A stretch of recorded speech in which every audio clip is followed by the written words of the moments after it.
Shake your dreams from your hair. I'm already there, right beside you. So please, don't hide, just say I'll be there if it breaks, right beside you. Suddenly I know now how it feels.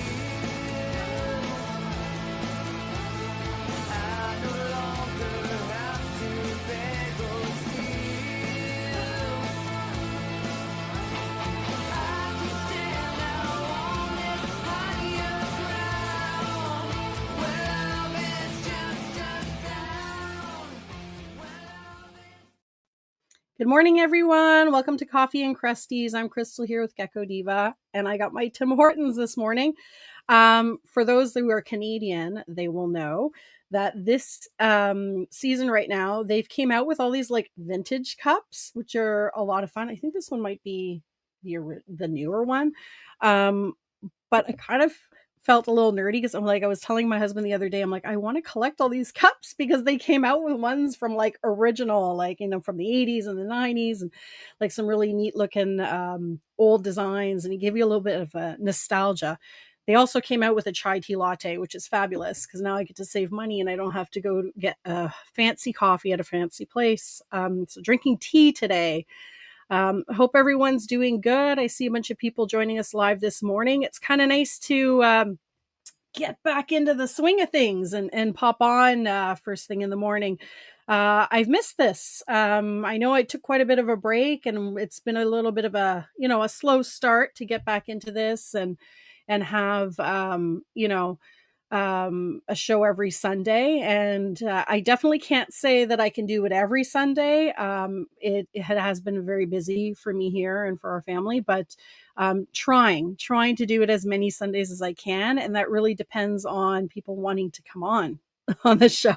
So I guess that's the first thing I'd like to mention is this show is for you guys. This is for everybody. And it's really a platform to kind of give an opportunity for breeders and even pet enthusiasts out there that want to talk about their animals and showcase what they're working with and talk about their business and their projects.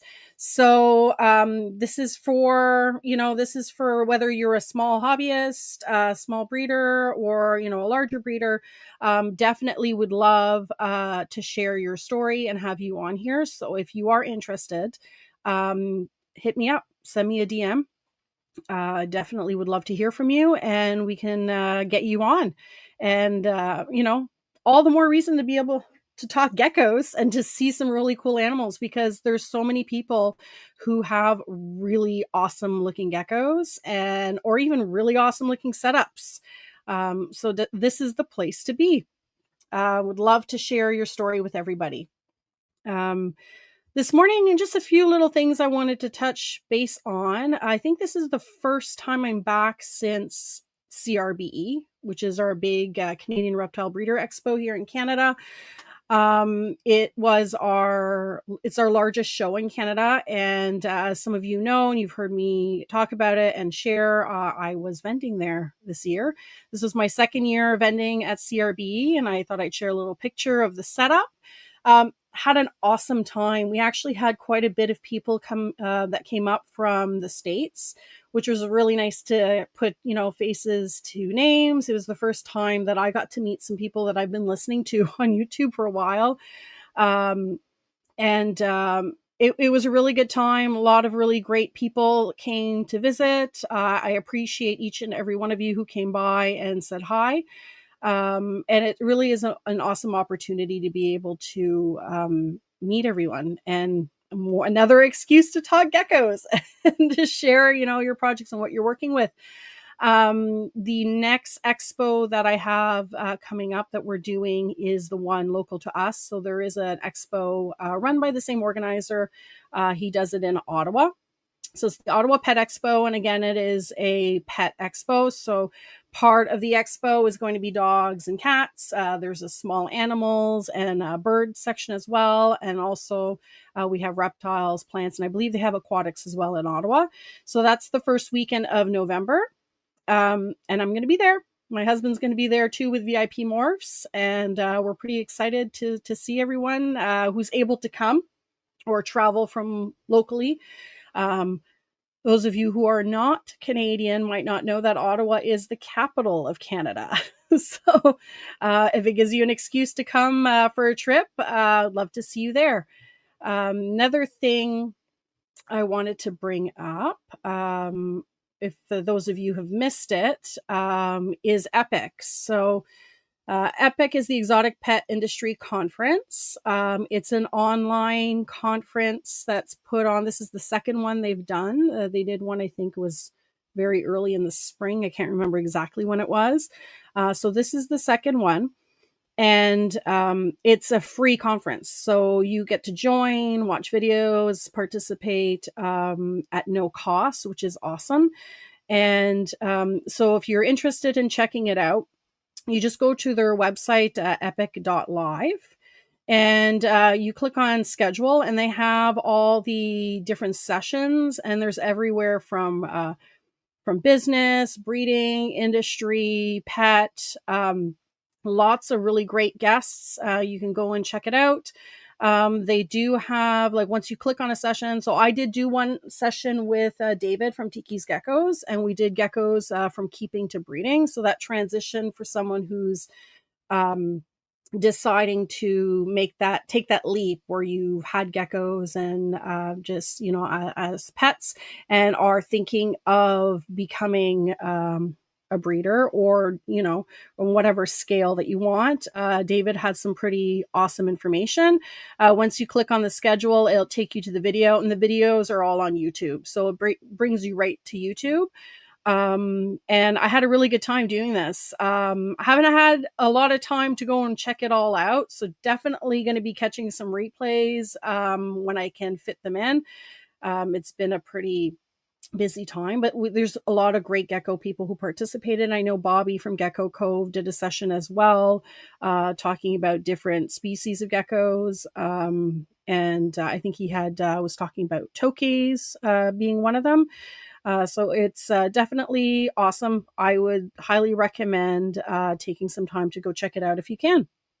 Before we pop into the next update, I'm going to see who's here today and welcome people to the show. We have Cassandra in the house. Good morning, Cassandra. Cassandra has been quite the supporter. I see you here like almost every morning, if not on every show, and I very much appreciate you. Thank you for stopping by. We have Mike from Parkour Geckos, which is our guest today. Thank you for hopping into the chat. I'm going to have a really good conversation today with Mike about his projects and some cool accessories and stuff that he's been working on developing.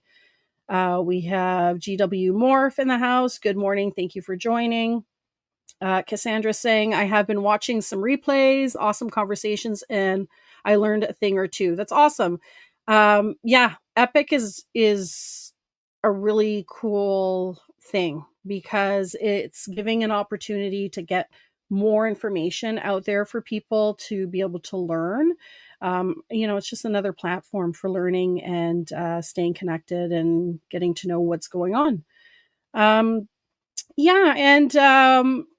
really exciting things are happening here for me. We've got some cool new additions this season. I know I spoke in the past about some of the tangerine stuff that I brought in from Europe. But right now the hype has been surrounding fetal geckos, and I did my first fetal purchase this year.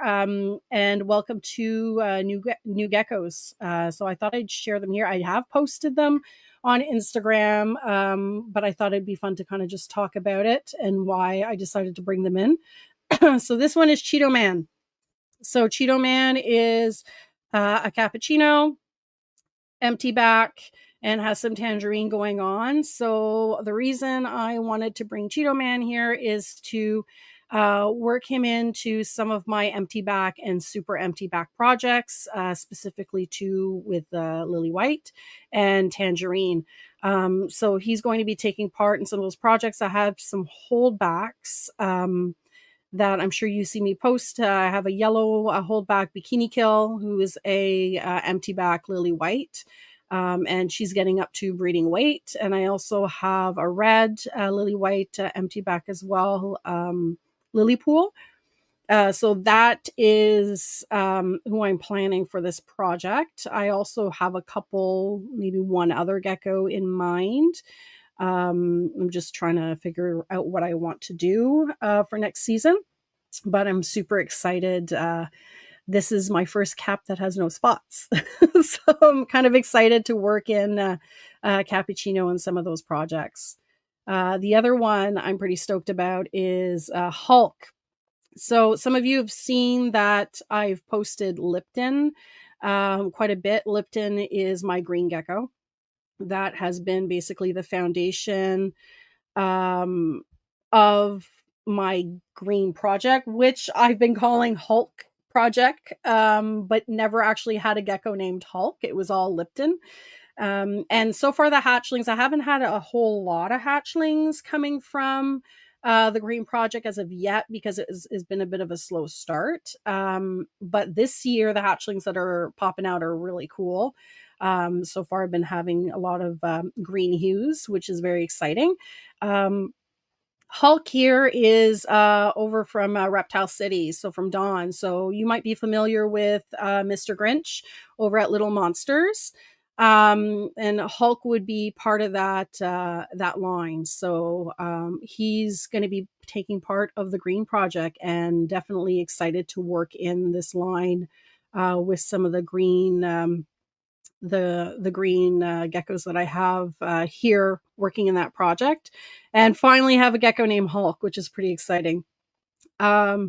The cool thing, I was actually talking to Anthony over at Little Monsters, and the cool thing that I hadn't noticed before is that that these geckos have different base colors. So he was telling me how he has like a red base on his side, and this one we notice is a yellow base.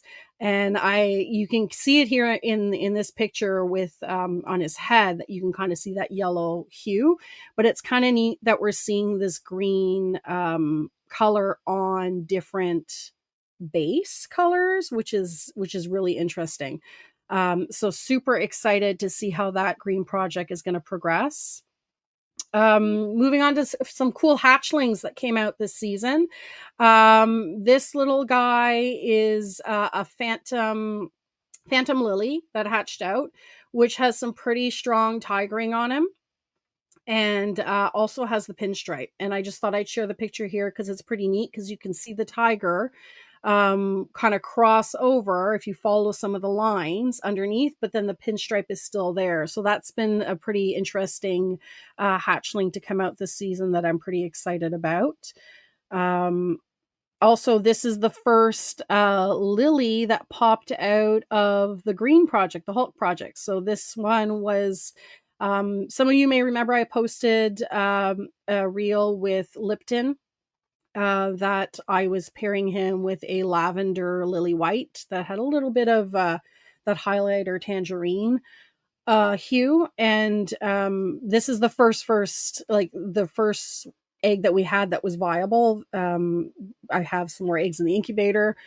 This one finally hatched, and it was a lily, which was pretty exciting. So and a very cool looking lily. So I will definitely keep you up to date on the progress of this little one.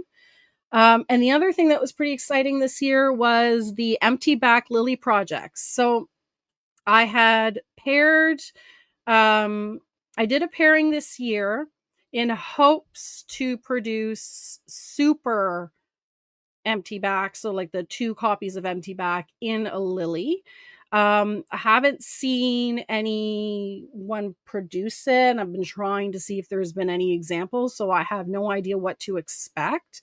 But these 2 popped out, and it's been and they're both lilies, and it's very interesting because I know the one on the bottom for sure is an empty back lily, like one copy, because I've hatched a bunch of those out over the last couple years as part of that project, and it's very consistent in the look.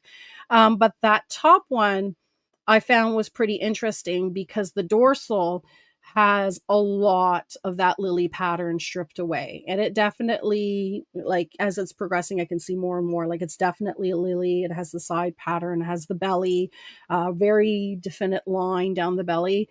um and So I don't know, I'm thinking it may be a super empty back, but I can't say for sure. Definitely gonna have to hatch out more next season. I do have a pairing planned with a super empty back soft scale that I'm pairing to my male empty back lily um uh, male that I've held back. So it'll be a super empty back to an empty back with Lily. So definitely we'll have the opportunity for sure, like, to confirm next season. But this I've been pretty excited about. So I'll keep you up to date as to the other hatchlings. They've been very, very consistent, but this has been the only one that's popped out with such a um, lack of pattern in the dorsal, where a lot of it is more stripped away. So I've been pretty excited to kind of see how this one will progress. It also has the tangerine line from Europe, so it's been kind of tough to see the lily at first when it pops out, because it all has that really peachy orange hue on that white pattern. So it's definitely been really interesting to see it grow out. um have a couple more comments in here. Mike said, like the way the cap looks. Thank you very much. We got stunning, both of them. I appreciate it. Cassandra, I wish I had tangerine. So cool. There'll be tons of tangerine in Canada next season. That's for sure. A lot of people are working with them. My husband joined the chat. Hi, G. How about that tiger one? Yeah, I'm super stoked about the tigers. I didn't put pictures in here of some other ones. Qbert actually just had her first eggs. Actually, she had one egg hatch, but it was a phantom. The last two eggs that hatched were phantom lilies, and almost no lily powder on it. It's pretty wild, and they glow, like they're orange glowing, which are really nice. I do have a few pictures, I think, on Instagram that I've posted of them, maybe in stories, but those are going to be, one of them looks very much like Qbert, which is really cool. They look like they have a bit of margin going on too, which is super exciting. Going back to the tiger lily phantom, how do you know it's phantom with all that pattern? Because I've hatched many from that pairing, and the parents, like, I'm very confident, like they've produced a lot of really high pattern phantom. um but again, it's going to be one of those things, once it gets older, like a lot of these projects, when you're hatching new stuff, it's when in doubt, prove it out. So but yeah, no, super excited about those. And GW Morphs is saying, I'm loving the tangerine, as am I. I think I feel like I've been talking way longer than I probably should have. I'm just checking to see, Mike, are you coming back? Because I was going to bring him on, but I see that he's just getting probably something. Oh, there he is. Okay. So I think you are all not wanting to hear me talk today. So let's jump right into it and bring Mike on. And where is my little thing? There we go.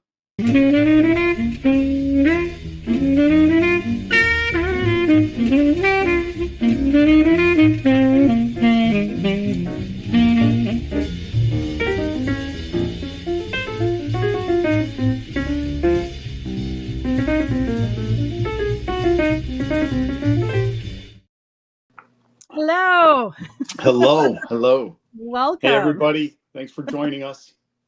We have Mike in the house. I told Mike, I think I was like going to be talking for like, just 5-10 minutes. And the next thing I know, I'm like, I'm talking a lot longer than I had planned to. Lots of catch up.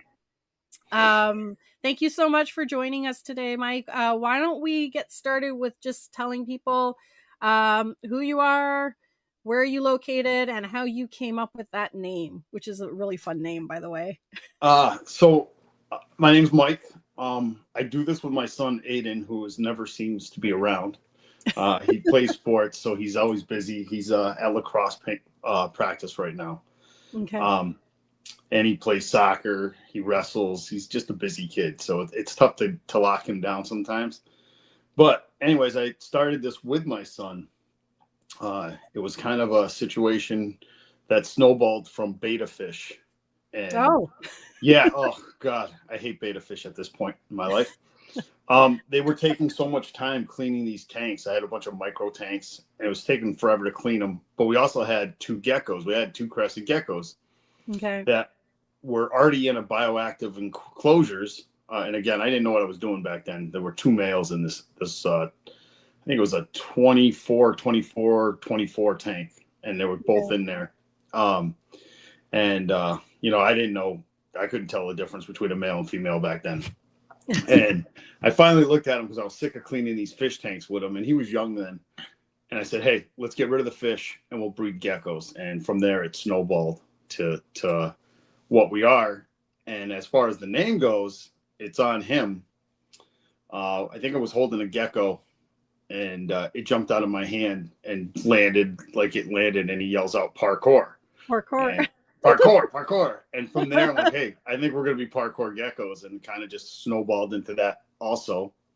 That's awesome. And then, you know, and then we tried coming up with a logo, and I pretty much designed that logo myself. I've got on some sort of program and messed with something like, I think it was graffiti art or something, and I messed with it a little. And then from there, I went to another guy who just kind of fixed it up for me, you know? So, yeah. Well, it's kind of cool because like parkour, I mean, like that's all street, you know, acrobatic, like, you know, and you're having the graffiti brought into it. It just kind of ties it all into kind of a brand. So it's fun. Every time I hear your company name, like your parkour, that's what I think of. It's a go-to. So parkour. Yeah. Oh, exactly. And I try to, anytime I'm on live and a gecko jumps out of my hand, I try to remember to yell that out, you know, gives that little joke there. But yeah, it was fun. It was fun coming up with it. Like I said, my son and I are really big into this together. We do a lot of it together. So, I mean, it's hard to lock him down for like the live shows, but for, you know, general life, we're always together doing this. Yeah, we got a comment. You can't parkour without yelling parkour. Absolutely. Absolutely. I mean, next time that gecko runs out of your hand and jumps, you'd be like, oh yeah, that's parkour. You know, hey, that's branding right there, because now you're like going to get other people to yell it, and then they're going to have you in mind. Yeah, I'm working with Lolani Geckos. I don't know if you've ever heard of her. She's on Instagram. She's yeah, she does artwork, and I'm working with her on doing a nice banner for me. I want to get like I want to do like an alley with my logo on the background, a bunch of spray cans on the bottom, and like a gecko jumping off the wall, doing like a parkour pose as it's jumping off the wall. Fun. So that's cool. That's what I want to do for a banner.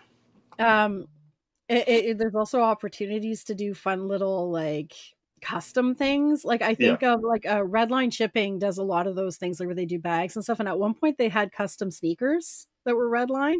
And I feel like you could do like custom sneakers or like parkour sneakers, but like have all the colors and the artwork. That would be kind of fun. Because Sandra says I may be saying it now. So where are you located for people who don't know? We're in Massachusetts, the Springfield area, city area in Mass, Western Massachusetts. So we're pretty much as far removed from Boston as possible. And you work with mainly crested geckos, or there's other projects that you have on the go? And so I the main goal for me is crested geckos. I really like crested geckos. That's where I want to go, but we are branching out. We have we picked up a pair of Chihuahuas 2 years ago at flora fauna, and then from there I picked up a couple guards. You know, they're gonna be more like pet projects. I want to Yeah. find the right pair of really nice geckos and breed those nice geckos. I don't plan on expanding the morphs on those or really exploring those. I just kind of want to play with that little project. The we'll call it the side quest, you know, Yeah. on those. I So I find that myself anyways, like I don't do a whole lot of expos, but the ones we do go to, um there's like I focus mainly on crested geckos, but you always have people who will come and they'll be like, "Do you do gargoyles too?" yeah, Or they're looking for something else, but they like enjoy how you care for your animals or how you're, displaying your animals and so on. So they rather support purchasing something through you. So, like for myself too, I find like I want to see myself providing some alternative options aside from crested geckos, but it's never going to be to the way that I have focused projects with cresties for morphs. It's more so on a pet side for my own fun pet projects, just because I think they're yeah, awesome geckos and I want to yeah. have them. Yeah, well, it's like I said, it's the side quest. It's this little Yeah, project over here. The gecko room is set up where those side quests actually have big display tanks. They're yeah, going to be the bigger tanks. They're going to be the ones that, hey, I'm looking at these guys. They're my display side quests. You know, they're pets. These ones are going to be my pets. These are the ones that yeah. I'm looking forward to watching and doing something with. But I don't want to focus very heavy into breeding that concept there. Um, Yeah, it gets to be, a lot, right? Like, especially if you're like working full time and this is something that you're doing for yeah, fun, a hobby, like to be able to expand to that level on multiple species. I don't know about you, but like I like there's something to be said about um focused attention on certain species and similar care. Like the great thing about the new cow is that a lot of them are similar. Sometimes you got to tweak a little thing here and there. But like I have no idea, like I could never have like a extensive collection of like different species that demand all sorts of different care. Like it's just you have to be prepared to have that time to invest in it. as soon as you tell me it's necessity to have a heat lamp or UVB on it, it's off the list. So, I'm like, it's off the list. If it, I mean, I have UVB on my Uris and stuff, you know, the mhm, species that really like it. But as soon as you tell me it's required for these things, I'm like, oh, it's off the list. I don't want to deal with it. I like being able to temperature control the room and yeah. just have the room do its thing, you know. So I find that very, very rewarding with being able to do that, and then you can put more time and effort into the care of the animals themselves, you know. Yeah, which at the end of the day, like is what you want to hear and what you want to see, right? Is that people are focused on the care. Like that's the ultimate goal is to have Mhm. good care for the animals and showing that that you're enjoying that what you're doing and it shows through the care of your animals. So you're set up where you're doing everything bioactive is what you're saying, eh? Yeah, I believe I would say that 90% of the room is bioactive. My Okay. juvie rack is bioactive. The only thing that's Oh not wow. bioactive at this point is the baby rack, the six quarts. Okay. So Awesome. And why don't you send me some videos and some pictures of some animals that we can talk about? And I think this would be a good time to kind of jump in and start talking about some projects. So I have start with this one. that's what I want to be really exploding is my tricolors. Okay.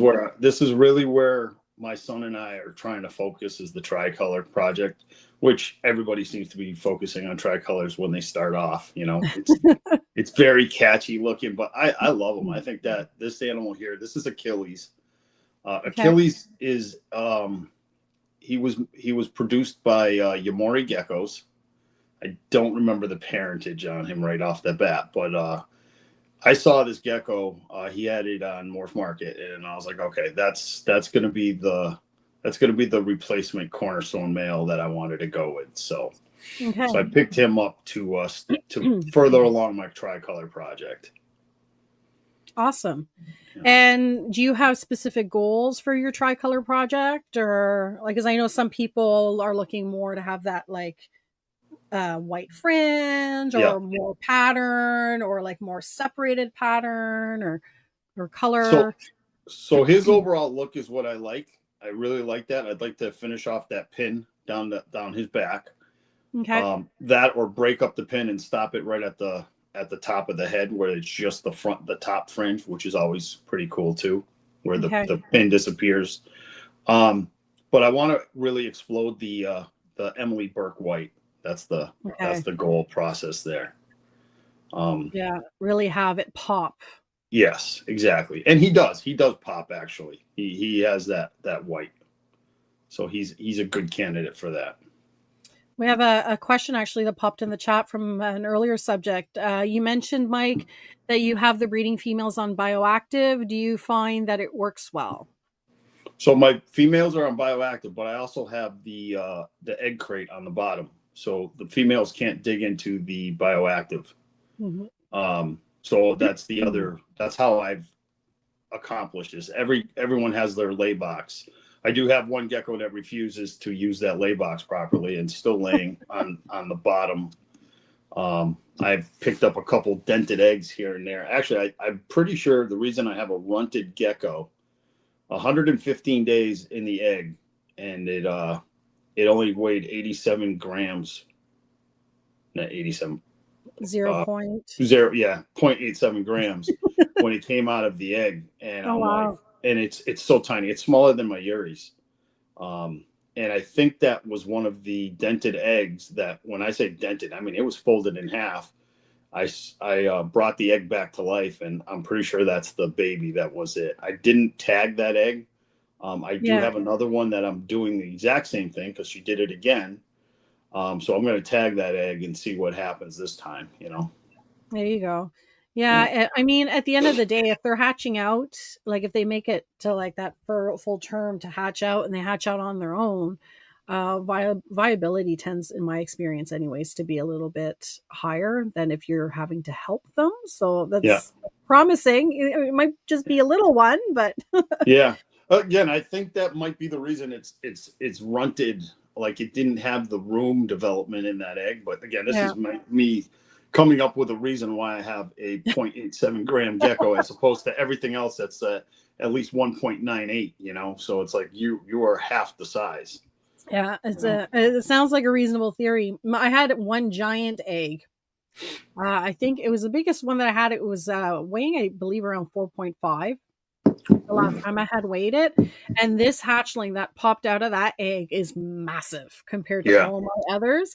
And wow, is it feisty! It is angry with life. Like every time you get near it, its little tail does this, and its mouth is open. And I'm like, okay, I'm not bothering you. I'm leaving you be. But that thing just came out like angry at life, and like ready for he's a fighter. Ready for a fight. I have one gecko here. His name's Midas, and he is the meanest gecko I have. But he's my favorite gecko because he's the one that's always out front in the glass. He is staring at you through that enclosure all the time. Like he's ready there for you to open that door. Oh, he is, and he jumps out. He jumps out at you, and he doesn't just jump out to jump on you. He jumps out to bite you. But he's awesome. He's like I said, he's my favorite. He's got that spice to him. Yeah, it's a good thing that Cresty bites don't hurt. Yes. I've only been hit a couple times by the guard. Okay. And they haven't hit me too hard. I heard they bite hard though, and I'm like, it hasn't felt much different than the Cresties. Yeah, that's what I hear too. But I would imagine it'd be how they get you. Yeah, no, I agree. Right? I agree.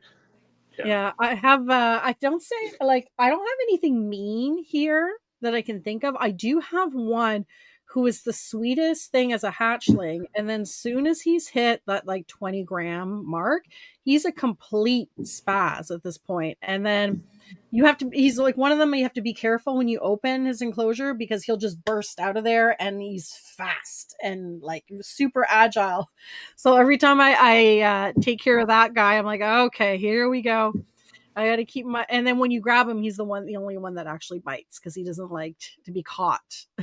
This male, I've gotten to the point where I literally grab him from the back of the neck. Oh Like no. normally you just pick up a gecko, right? Him, when I go to get him out, I literally grab him from the back of the neck. From So the back. yeah. And again, he jumps out at you and he's just ready to breed. I mean, he's not attacking me for anything else. He's grabbing on. Yeah, he's grabbing on. He's chirping right off the bat. His tail's going. He's ready to go. So, and he has produced one of the coolest looking. I paired him to my cappuccino, and the orange cappuccino that he has produced with this female is insane. Like, it's just awesome. I can't wait to see it grow up a little further. They all have their own personalities, which I find is fun. Yeah. Let's bring up the next gecko. You have a really cool dowel here. Tell us about it. That's Jester. That's going to be the cornerstone male starting my dowel project. I've been slowly accumulating the yellow dowels to get that project going.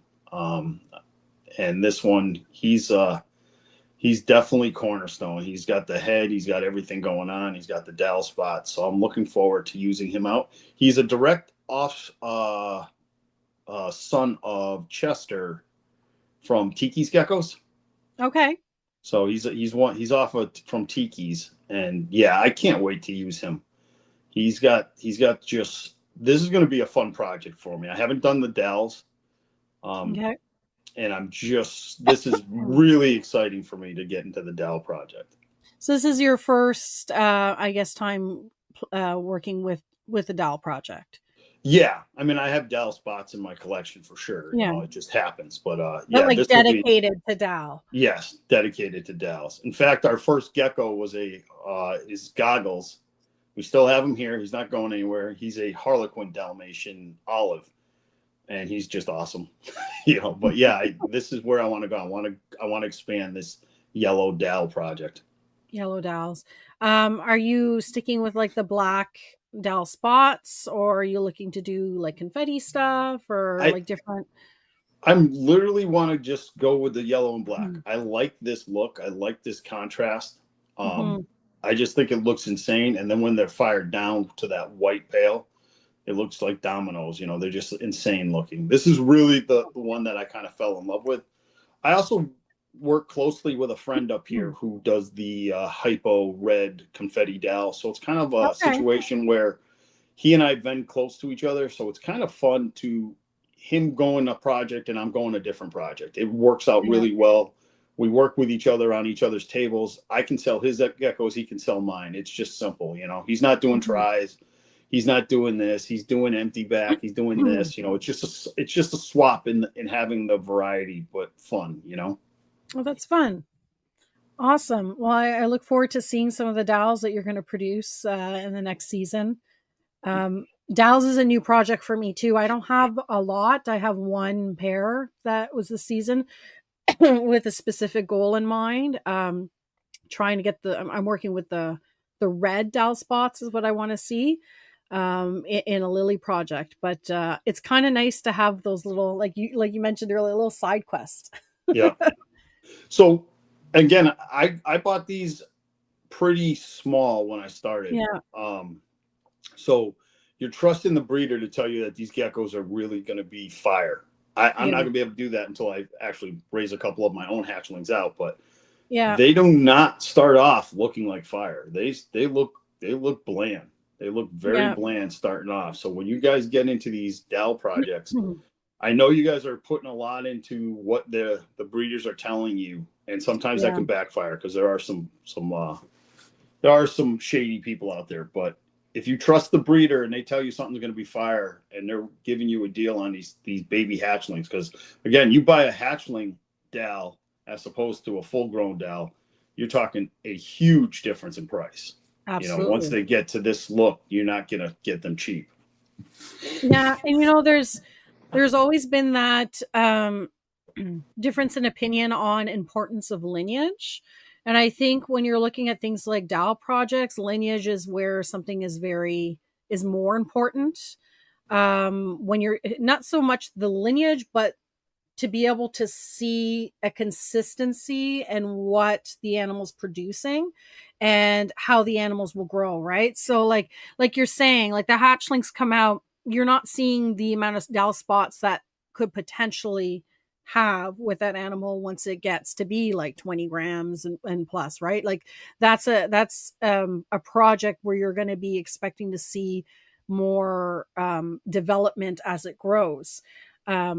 So to know that, you know, if you're investing in that project, to know that you're buying an animal from a line that, you know, has been proven to produce a lot of spots, or the type of spots that you're wanting to work with, is important for sure.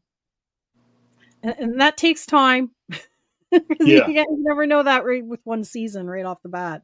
Well, like I said, this will be my first season with them. The 2026 season will be my first season with Dow, so it'll be interesting to see this play out. So I feel like people who work with DAO projects have to hold back a lot more and a lot longer yeah, to really determine what they want to keep to continue with their project.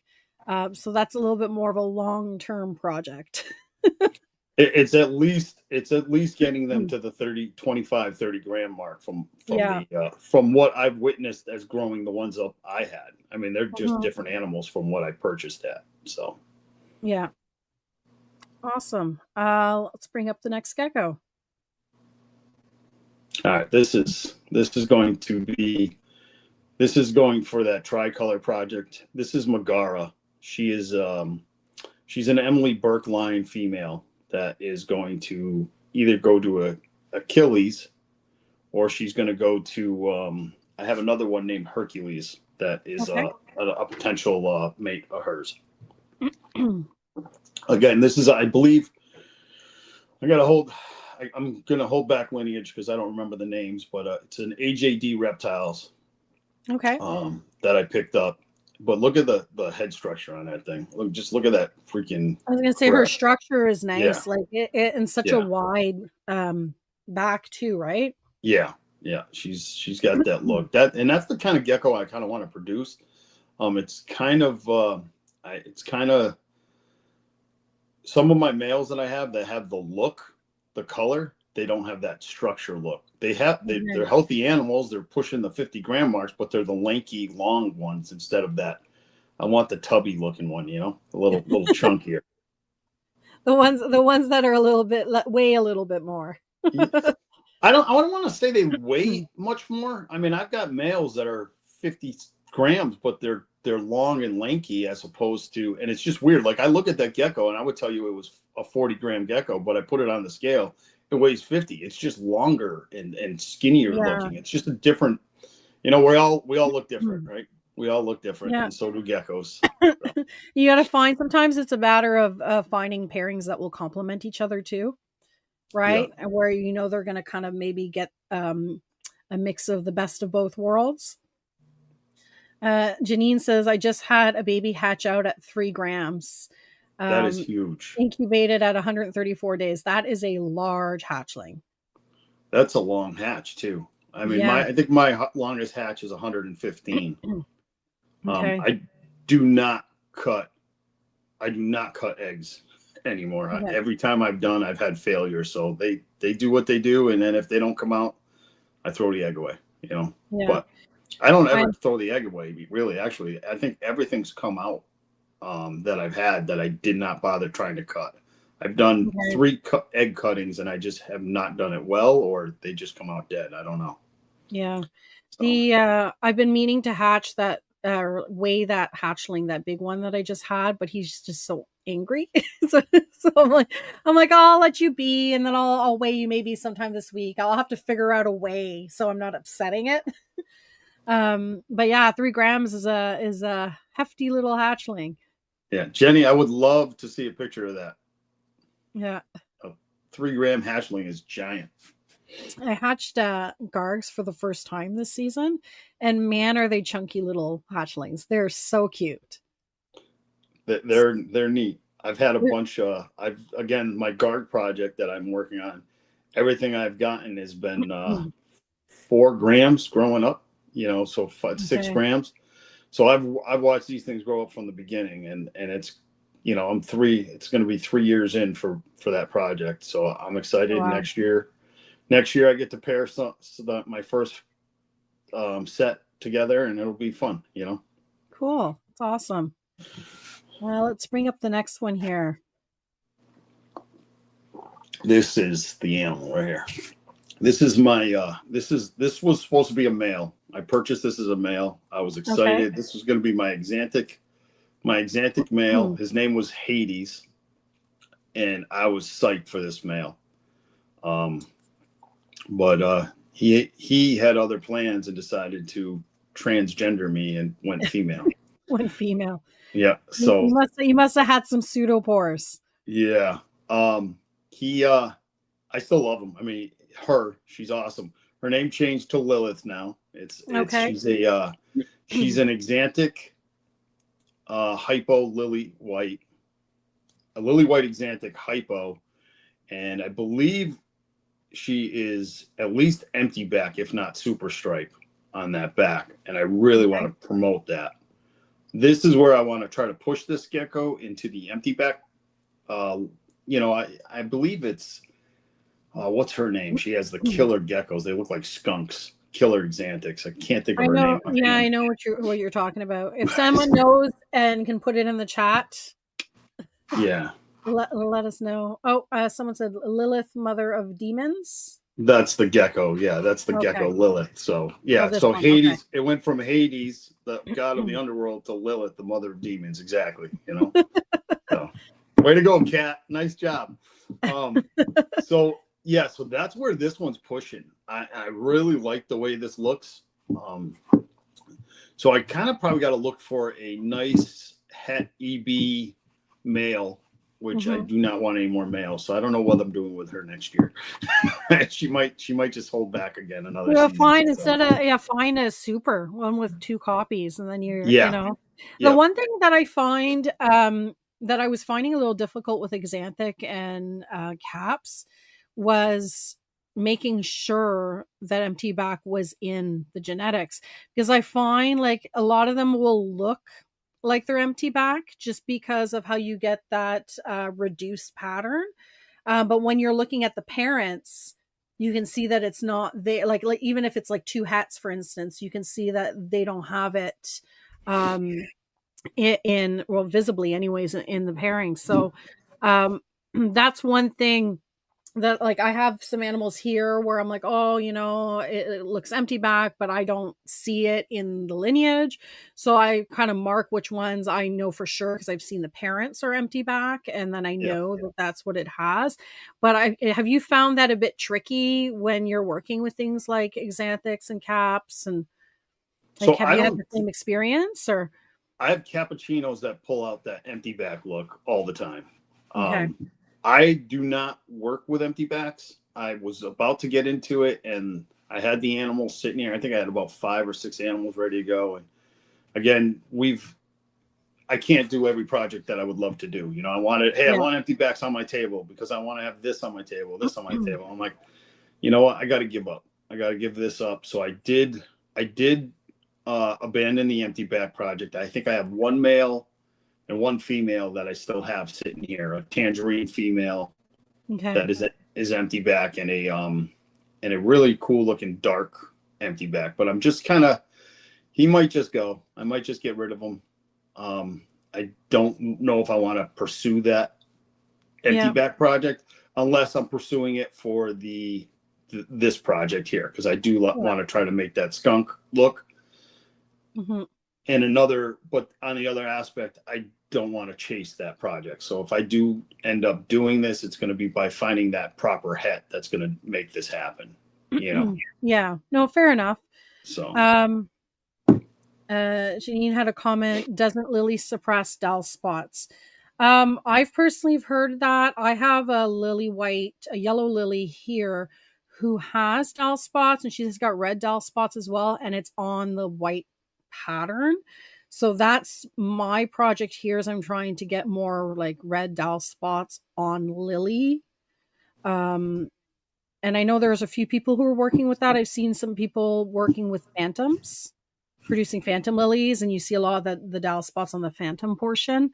Have you had experience with that, Mike, with lilies dowels? I have. Every lily that I've produced, I've never seen a dowel spot on it. With that being said, Okay. I do have a lily sitting here that is, it's a yellow lily also, and she does have dowel spots, but her kid doesn't have any spots. So it's definitely, I have to say that I agree that it's doing something to suppress that dowel spots. You know, it's very hard. It's very hard to push those out. Yeah, Category 5 saying that can't wait to see what comes out from your program. That you got some really fire stuff. Thanks, Also want to Kat. give a shout out to Bobby, who's in the chat with Gecko Cove. Thanks for joining. Good morning, Bobby. I think that, and this is just a theory, but I know that there's been people that talk about different, like that there's maybe a recessive version of dowel spots versus, I guess a dominant, but like I don't know if maybe it's the different lines or the type of dowel spots that maybe interact differently with Lily. Time will tell. It's one of those when in doubt, prove it out and see what comes of it, right? Well, considering how long we've had Lily and how long we've had Dow's, and I've yet to see the super Dow Lily yet, I gotta say there's got to be some truth to this repressing those spots. Yeah. I mean, it's not like Lily has been a new gene, and it's not like the Dalmatian gene has been new. I mean, I can see it if we were chasing the cappuccino, the sable, and everything else with this concept. But man, I hear people of trying this project with the Lily Dows, and I've yet to see the super Lily Dow yet. You know. Yeah, I've also heard like people trying to do red spots on yellow bases without having the black spots, right? Because sometimes you'll have a mix of the two.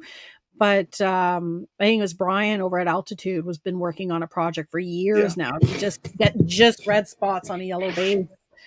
I want to say I just saw one. I want to say, well, you're saying on a yellow animal, on a yellow base, not a red base. Yeah, no, I've seen it only on a red so far. That was red on red. Yeah, red dots, red, hypo red. Yeah. Yeah, and there's been some cool ones too with increasing the size of the red spots, which is neat. There's always something. There's always something popping up, and I would love to see the red spots look like ink spots. The big ink blotches. I've yet to see that. All the red spots I've seen have been very, very just dotted, very, very like polka dotted, which is awesome. The confetti Dow, again, this is somehow I managed to not jump on that bandwagon. It was the only one, and it might be because my buddy does them, and it's like there's no reason for me to have it. Was again, I'm looking at these things, and when you see it, the problem is you get on Instagram, you see the animal done right. Oh my God, it's hard to not just like I need that animal, Yeah. So. Bobby says he loves red base with different colored ink blots. It looks like urban camo. Absolutely. Yeah. And then we have one more here to show. Oh yeah, this is a cappuccino female. She is the epitome of a cappuccino. Yeah, she's insane, right? Her name's Mocha. Totally. I got eggs from her already. She is just insane. She's been paired to a paper white lily white, and their kids are coming out insane right now. She's a ruby reptiles female. Okay. Absolutely stunner. I'm very lucky to have this girl. I love how dark her base is and how much that white just pops, like she glows. So my original cappuccino, Keope, I still have her head structure's awful. She's but she's got a good look to her. She's done really well for me, and I've been trying. I almost sold her off a few times because of this female, but I had her on my table in Virginia. The one that I'm not this one, but a different one, and somebody's like, "You're selling this gecko? Like, you cannot sell this gecko." And I'm like, looking at her, and she wasn't the first person to say this to me. Like, everybody's telling me, "Do not sell this gecko. Do not sell this gecko." Yeah. And the only reason I was going to get rid of her was because of this girl.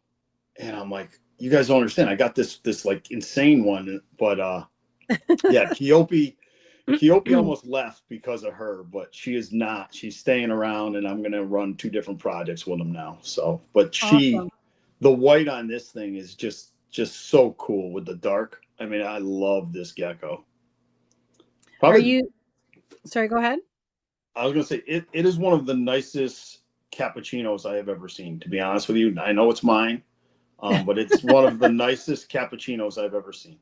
It is a very nice cap for sure. Like I'm a sucker for the dark caps. I know, like when I was, I probably would have brought more over from my fetal import, because there was a couple of there that I was looking at that were like so drastically, like really dark, that I wanted to work in some of my dark phantom projects, and yeah, it's just, I just love the contrast.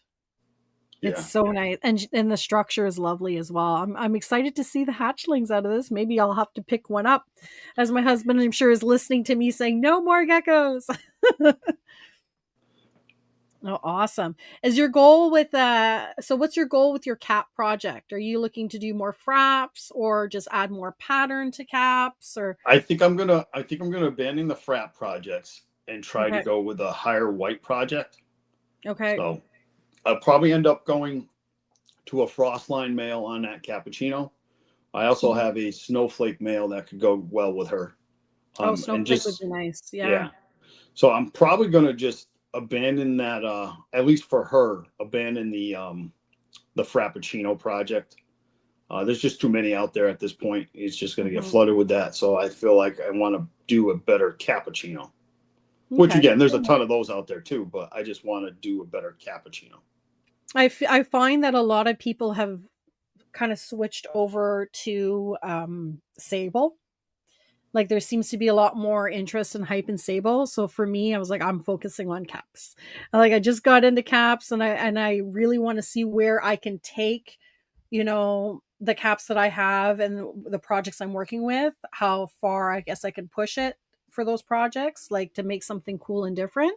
So I hear what you're saying, like, and high pattern too, and focusing on structure and making like an overall nice animal is an awesome goal to have.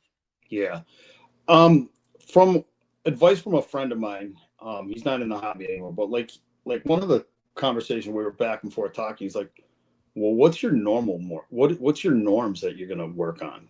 And he's absolutely right. You guys, we got to work on our norms to do these, to do the designer morphs without the stockpile of the good, with a, we're calling them norms, but without a stockpile of the nice, well-structured animals to go to these super morphs. Well, I'll call them super morphs to these, like the caps, the sables, the Xanthics. If we don't have the base stock on these animals, it's going to be really hard to make these animals better on their own. Like the higher white pattern and everything else. I'm small. Yeah. I'm a very small breeder. This is a hobby thing with me and my son. So we have to pick properly what we're going to do, and it's going to be smaller amounts. I'd like to do 8 pairings. That's what be my goal, is to do 8 pairings, but I know I'm going to go past that. It's just your brain just like, oh, this one's got to go together. This one's got to go together. Yeah. But I am trying to, at least for my crested geckos, keep that down to 8 and then be able to do the other species in a small scale too, Yeah, no, fair enough. And you know what your limitations are and what you can, at the end of the day, you don't want to produce more than you can care for, or that you have space for. Yeah, right? The space requirements. Caring for them, I don't find to be the hardest thing. I've done a lot to streamline my setups. So, between bioactive and the labeling system that I have set up for my tubs, and the quick, easy switch outs for the stuff, you know. Yeah. That category 5 saying, great point, Mike. Exactly why I wanted to get something close to wild for my gargoyle project. Not talked about enough for sure. So focused on color, everything else takes a hit. And you know, the one thing, so my husband does ball pythons as well, right? And ball pythons, I mean, you can go and get a normal ball python that has no other genetics that you can use. So when you come up with animals that are showing that we consider like dinkers that are showing potential new genetics, it makes it a lot easier to work with that because you can kind of breed to kind of seclude that one gene to kind of figure it out. And plus they have the shed testing as well that helps. But with crested geckos, I mean, I find that geckos have so many different patterns and things stacked that trying to find an animal that has, you know, that where that's stripped away, where it's as close to a wild type, or, you know, or what is even that, you know, to kind of try to define what that is. We can't forget that we need some animals that have great structure that are still more simple in the genetics, because that's going to be what's going to help elevate some of these other projects. That's my opinion anyways, but it seems to be the popular opinion. Yeah. To push your normal gecko projects so that you can push the designer morphs higher is really what, Yeah. without the norms being high, Mm-hmm. the designer morphs are just bland. Like, look at, we've pushed these things out. We got crappy head structure on Exantics starting off. We got crappy head structure on Sables starting off. You know, they're just coming out of the gate with crappy structure. Again, it could be high incubation temperatures. You know, I hear that a lot. Like I said, the cappuccino I got, the first cappuccino I ever purchased, I believe she's soft scale. I believe she's carrying the empty back gene because she's producing stuff that looks empty back right off the bat. She's got some killer genetics, but her head structure, she looks like she's got a freaking almond on her head. She just doesn't. She doesn't have it. Her offspring have pushed out because I put her to some really nice males. Have produced some really nice head structures. It's definitely, like they say, you can fix that head structure in a generation or two. But it's just like, who was breeding, who bred her originally? Why did you do such a crappy job to that animal to begin with? You know, like what was that pairing? Why did you, what made you put that pairing together to get to that point? You know, I feel like you could have fixed that generation ahead of me, you know? Yeah, I think there's also, like you said, there's other factors that could come into play as well, like incubation, right? Like if you're incubating too high and they're hatching very soon, you tend to get a smaller head structure. That doesn't mean that that's the head structure. Like, I don't know exactly like how all that works, but like that doesn't, not to say that that's the head structure necessarily that's going to pass on if it's something that's like an incubation reason for it. But yeah, and then like these are all things that I feel like do take time. Like, you know, when people, and that's the worry when you see people morph chasing, where they're looking to just try to produce as many caps or you know, try to get as many of certain things out there, then some of these things kind of fall off on the side and take a hit from producing too many just to get that cap or to get that extra morph, right? Yeah. It's definitely, there's the morph chasing happens. It's what, I mean, honestly, there's nothing. I honestly think the Frappuccino is the nicest gecko out there. I mean, I know there's some other stuff out there, but I find Fraps to be my favorite morph right now. So I get the morph chasing, but a lot of us getting into this with that morph chasing is we want to produce that Frappuccino. So now it's two geckos that you got to purchase to get to that point. So I get the morph chasing and how it happens. And it's the Pokemon game here really snowballs. It really does. It's like, oh, I need that. I need that. I need that. It's tough. It really is tough to stay focused. Yeah. And it's to balance that excitement to try to produce it versus being more patient to do it right. Yep.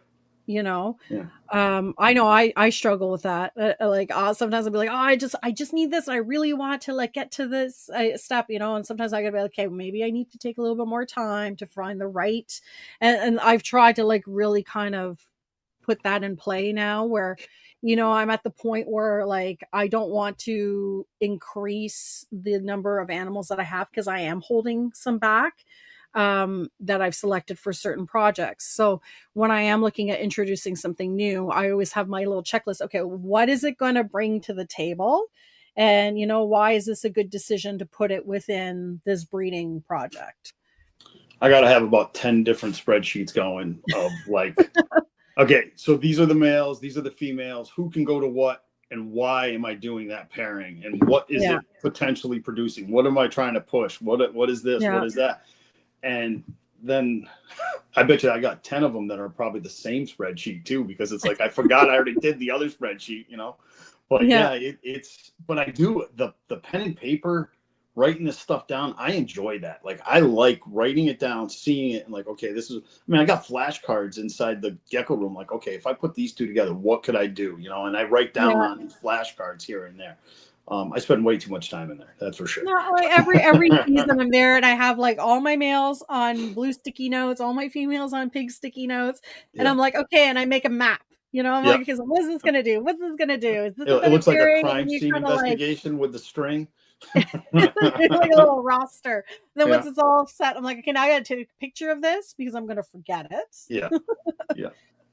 But yeah, no, I get it. I mean, it's something to be said to take that time to really put in like the thought of, you know, what could potentially, because sometimes they're new pairings and you don't know what's going to Yeah. happen.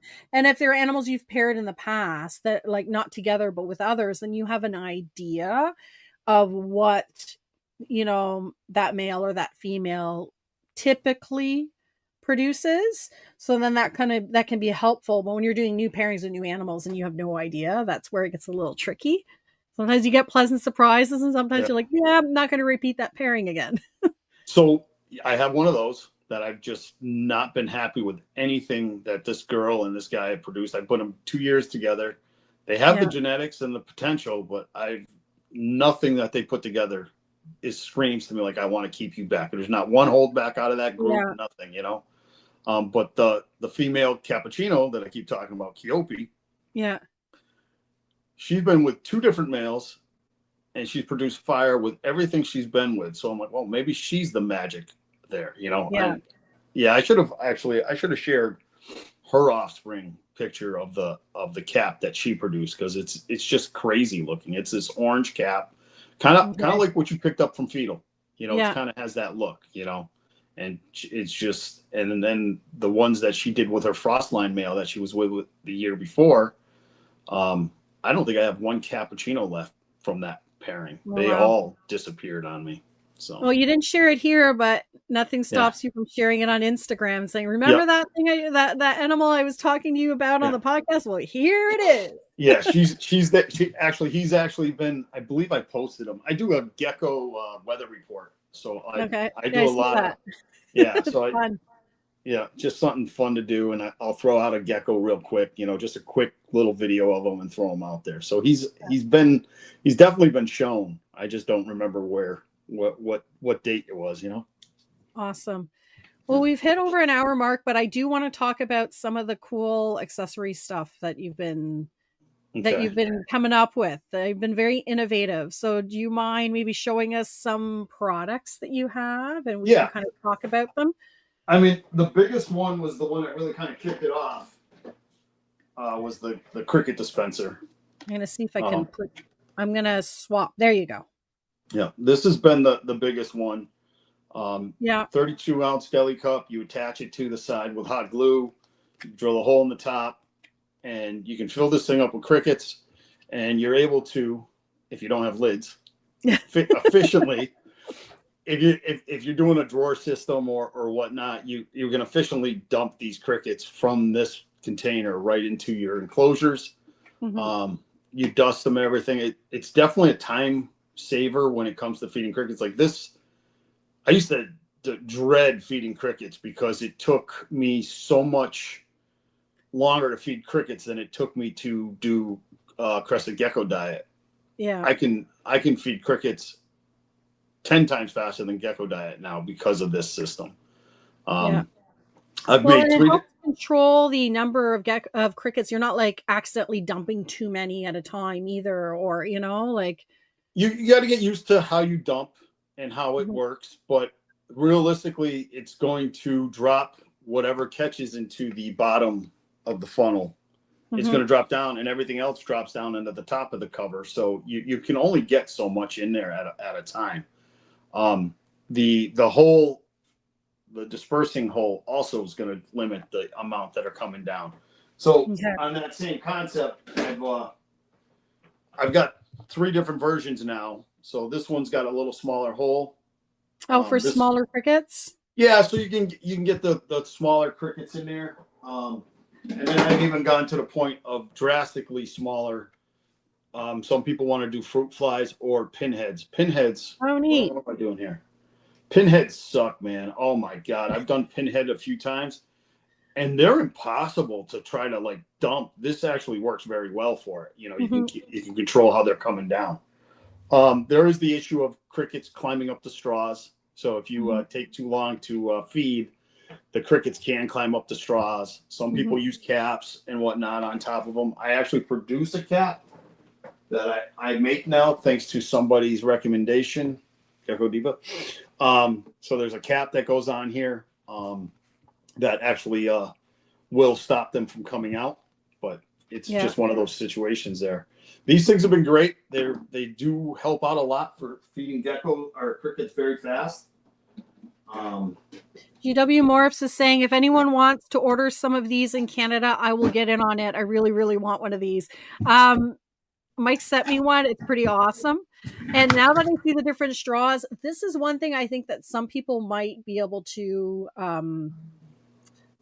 understand is that, like, I buy my crickets from wholesale, so they're really much certain sizes. But if for some people who are getting it from pet stores or like going to get crickets from a local shop, sometimes the sizes are mixed a little bit where you only have small and large, and then if you're trying to get small, sometimes there's larger ones mixed up in there.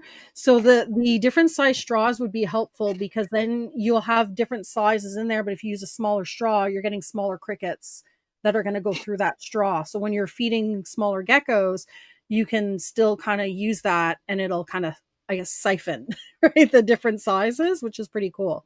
Yeah. So since we're talking that concept here, another friend of mine who's into spiders and feeds, since we're talking about like size wises, she does spiders and she does the mealworms, and she hit me up. Apparently there's mealworm sifters out there or mealworm sorters, but she wants to feed, so she wants to take a handful of mealworms. What's up, Centaur? And she wants to do mealworms and sift through them. So I came up with this system. This will catch your larger mealworms. How come I can't figure out this camera system here? A little bit more. There you go. In front it's of your weird face. because the camera seems like it's over here, but I'm way out here. So this will do your 1/8-inch mealworm, so it catches the bigger, fatter mealworms into this upper level. You do spiders, right? Didn't you used to do spiders? I have just a couple pet like tarantulas. Not a whole. I actually got some scorpions recently. Like got babies, but yeah. So then this drops down to the next size, like a 16th-inch thick mealworm. Okay. So that gets you're able to feed your certain size spiders and stuff, and then from there we get into the screener. Well, this will get all the tiny ones and still screen out all the like, I guess they use rice flour. I don't even use these things. These are things that people hit me up with. Say, hey, can you make it? Yeah, and I'm like, well, let me play with it, and I did, and I enjoy actually this a lot. Heather's Bugs is the reason that this thing exists. People are loving this thing. Yeah, and all that, like the substrate, like the food substrate that you have, like you're saying, like the rice butter or whatever they're putting in it, goes to the bottom. So it separates everything, which is super helpful. Kind of just do this, and it sorts all your stuff, you know. It's awesome. Cresty Works, I think, showed it off on one of her Instagram videos. Yeah, I remember People have seeing picked that. these up. So again, Awesome. that went from there. And now I spoke about Cresty Works. Cresty Works is the reason these exist. This is the micro gecko catchers. I am really I have one of those and I'm really excited to use it. I just need more geckos. Yeah. Joe. These three here. So this again, 3 sizes. Again, I don't know why everything's 3 sizes, but they are, you know. So you end up, if you're trying to catch the babies, there's this really small hole. It'll get you your baby ones down there. And then this will get you your next size up. This will catch you your juvies a little bit bigger. It'll catch the babies too. But you're trying to keep the babies away from the adults is really what happens. Otherwise, the adults might eat your babies or at least their tails. Yeah. And then if you're trying to get your adults, you go with the bigger one, you know. There you go. And this all comes out of Cresty Works because Cresty Works gave me my first batch of morning geckos. Okay. And she was supposed to give me 4 babies. And she tried catching them. And she's like, they're all over the house. They're getting away from me. I can't catch them. She's swearing her head off about it. And she sent me pretty much 4 adults, or at least 3 adults, you know, and 1 baby. And from there, I was like, oh, let me play around with this idea. And I actually made this for her and sent it out to her. I'm like, hey, I want you to try this out. She tried it. She loved it. It worked perfect for her. And she's like, I'm going to sell them on my Palm Street. And before you know it, this is the first thing that ever sold was these things. Yeah. And it blew up. And that's where I ended up being a 3D printer for these kind of things. You know, it just kind of went from there. That's awesome. And then there's other little things that I've come up with. This is a micro tower for, you know, if we're staying with the micro geckos here. This is a feeding tower. So you, with the micro geckos, again, they're fast. They dart out the top, you know. Yeah. So when you go to change the food, if the food's at the bottom, they're darting out the top. But if you have the food at the top, which is what this does, gives you your water at the top and your food at the top. You can change these out. The geckos drop to the bottom of the cup. And I'll do this with substrate at the bottom and decorate it up. And that's how I keep my my geckos ready to go to shows and stuff for the micro geckos. Awesome. They stay in these. They work pretty good. They work really good for keeping the geckos. And again, it kind of snowballed. Everything I was trying to come up with efficiency ways of doing things. This is the baby tub kit. Oops. Yeah. You know, it kind of pops in and out nice and easy. So you can just swap out paper towels. Easy to clean, yeah. And then just swap out the paper towel and then put it back into the new clean one. That's awesome. And you're good to go. One of the best features that I've come up with, again, I try to do everything efficiently so I can spend more time doing other things, is this labeling system. I use the drawer system. So for the drawer system, it works. But I can take this label off and put it on any other handle that I have going. So I can actually awesome. Yeah, I just actually swap the tubs. I don't play with you know, I got a clean tub, I take it, I'll put everything in a clean tub and just take the gecko and the label. The label follows the gecko and it's done. 5 seconds. Now I can take, say, 10 dirty tubs, go clean 10 tubs, then go swap out 10 tubs. And it's just awesome. A little bit more efficient. Where before I was taking a gecko because I already had the label on here. So I don't want to peel the label off every time and all this other stuff. So now I was cleaning the gecko. That gecko went from thanks, G-Morph. You know, I was just moving back and forth. And was you're putting the gecko somewhere temporarily while you're cleaning the tub, and then you put it back. Whereas this way, you can just put the gecko in a new clean tub, switch the label, and then clean all these tubs when you can, right? So exactly. Yeah, no, that's super efficient. That's awesome. Yep. Couple other little stupid things that I've come up with. I don't know. Did I say I had a slug infestation? I think that might have been in an earlier video. So I have slugs that have gotten into my bioactive. Oh no. Yeah, it happens. They're going to come in. You're going to get these things. So I designed this little thing. They exist already. I just kind of made my own version of this. Okay. and it doubles as an isopod trap also. You put fish food in here. When it's Okay. clean and dry, you put fish food in here. The isopods climb in, and it's got a concave wall, so they'd have to actually climb up and over to get out. Okay. So they can't get out once they're in the hole. And so you can propagate your isopods out of your tanks. You can move some isopods from one tank You to have another. too many isopods in your tank. That happens Yeah. sometimes. You can remove some. No, that's awesome. Yeah.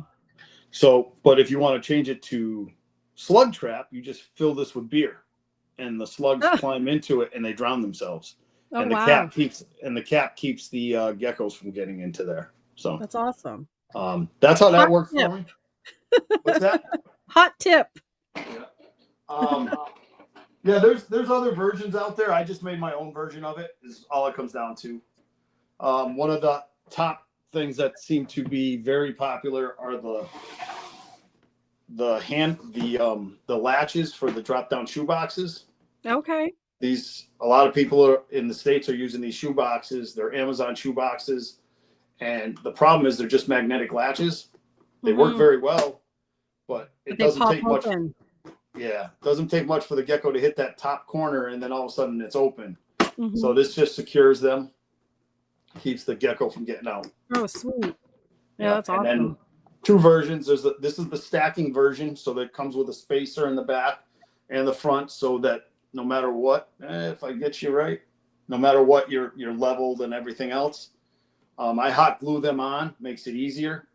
And then if you don't want to do that and you got shelving, you can just buy these really nice smaller ones. It does the exact same thing. It's just a lot cheaper product for you to use to do it. And then there's this. I show it off, but it's not really even for sale. You have one. Yeah, the branch. Yeah, Yeah, the branch. I love it.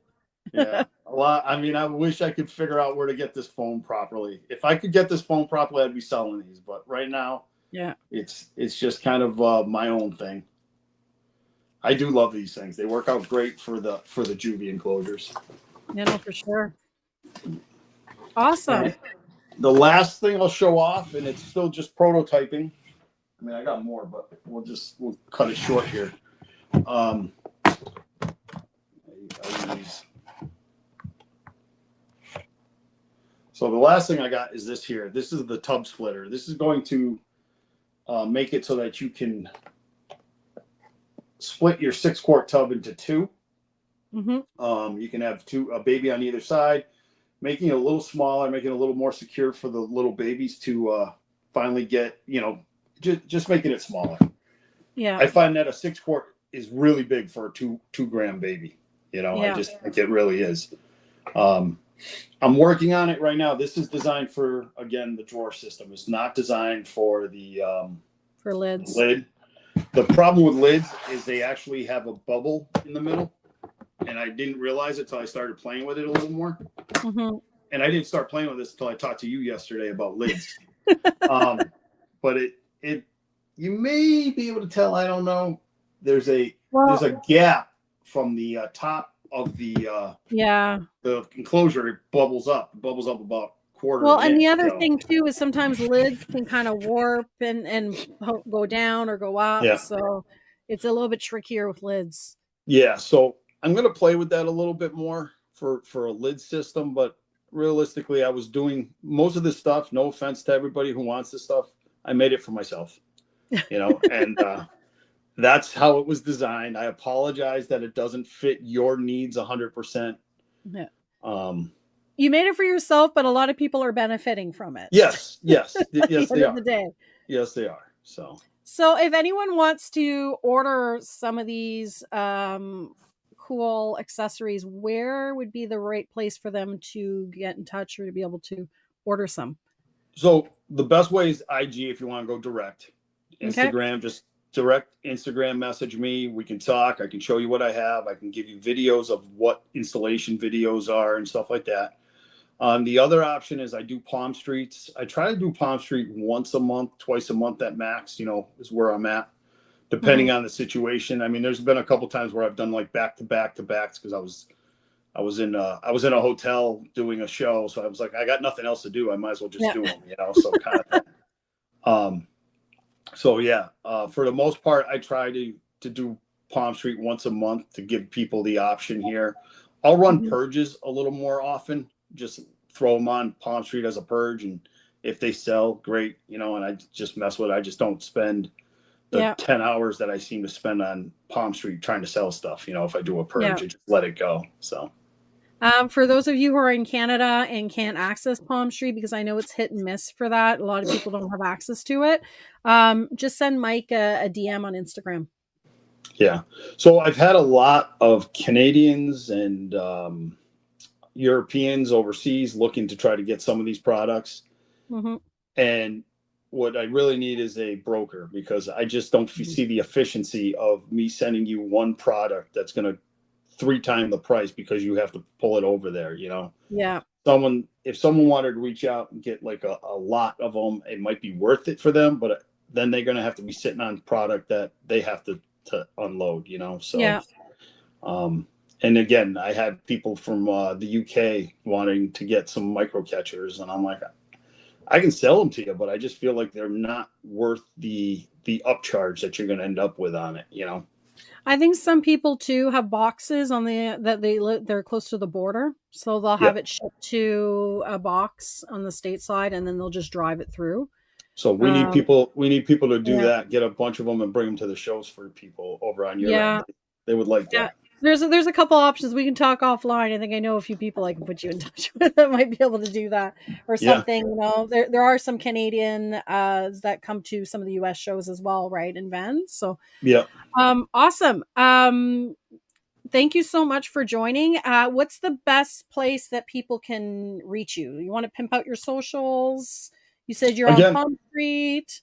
Parkour.geckos on Instagram is the best one. Yep. Parkour Geckos on Palm Street. Their messaging system sucks, so please don't use it if you don't have to. I mean, some people don't have it. I get messages on Facebook every once in a while. I don't use Facebook. Mhm.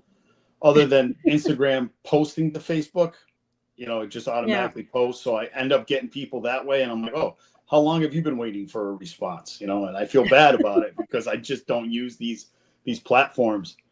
The other avenue is TikTok. I've started posting stuff there. Not a huge Okay. TikToker. I know TikTok does better for videos and stuff. I was committed to Instagram, and that's how I was. I'm like, I'm committed to Instagram. But Yeah. TikTok has its use, so I'm starting to do that now. I don't like it, but I'm trying it. So Awesome. Well, thank you again so much for joining me on the show today, and I want to thank everyone who came on this morning on an early Sunday morning, decided to have their coffee and join in. And also a huge thank you to those of you who are going to come and catch the replay. So we'll post a couple little clips, and hopefully we can get people come back and catch the replay if they're not, you know, morning people. yeah, thank you guys But for coming. yeah, thank you again, and nice chatting with you. And I will see you backstage. Bye. Bye. Shake your dreams from your hair. I'm already there, right beside you.